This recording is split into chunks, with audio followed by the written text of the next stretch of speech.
एक गांव में बहुत ही अमीर सेठ रहता था।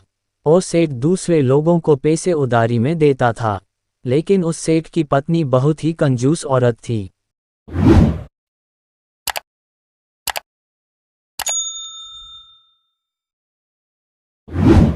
सेठ जी, मैंने भी सोचा है कि क्यों ना मैं भी कोई एक बिजनेस करूं।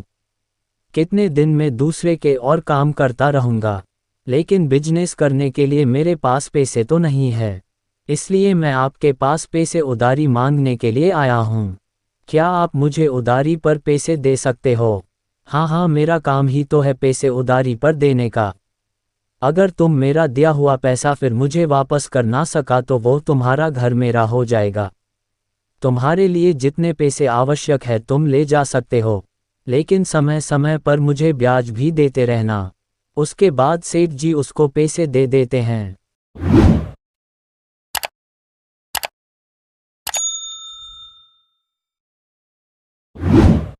मोहन को पैसे मिलने के बाद भी वह उदास था। अगर मोहन पैसे वापस कर ना सका तो उसका घर भी सेठ जी के नाम पर चला जाएगा। अरे क्या हुआ जी, उदास लग रहे हो? सेठ जी के घर गए हुए थे क्या? आप इतनी बड़ी रकम उधारी पर लेकर बिजनेस करना चाह रहे हो, लेकिन आप डूब गए तो क्या होगा हमारा और हमारे बच्चे का? आपने कभी सोचा है? अरे भाग्यवान, मैं जो भी कर रहा हूँ ये सब हमारे बच्चे के लिए ही तो है। मैं सेठ जी से कुछ पैसे उधार पर मांग कर ले आया हूँ। अब मैं इसी पैसे से कुछ धंधा शुरू करूँगा। अगर धंधा चल पड़ा तो हम भी अमीर हो सकेंगे, अगर नहीं चला तो हमारा हुआ हुआ एक घर भी चला जाएगा। लेकिन तुम चिंता मत करो भाग्यवान। सेठ बहुत खुश था क्योंकि उसने गांव के सब लोगों को पैसे उधारी पर दे रखा था, जिसके बदले उसे महीने महीने पर ब्याज आते रहते थे।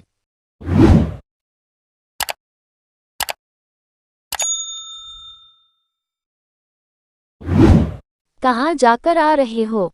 हमने सुना है कि आपने उस गरीब के बच्चे मोहन को पैसे उधारी पर दे रखा है। आपको पता है वह गांव का सबसे गरीब आदमी है। आप क्यों देते हो ऐसे आदमी को पैसे? हमारे पैसे डूब भी तो सकते हैं। अब तुम भी मुझे सिखाने लगी हो। अब तुम्हें पूछना पड़ेगा मुझे क्या सही है और क्या गलत है। बड़ी आई मुझे सिखाने वाली।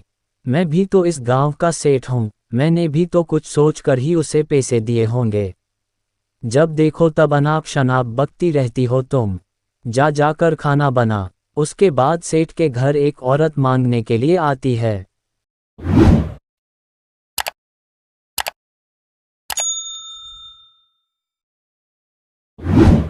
अरे बहन, हो सके तो इस गरीब का भला ही कर दो। मेरे पास खाने के लिए और पहनने के लिए कपड़े भी नहीं है। घर में मेरे तीन तीन बच्चे भी हैं, उनको भी कुछ खिलाना पड़ता है, लेकिन बच्चों को देने के लिए मेरे पास कुछ भी नहीं है।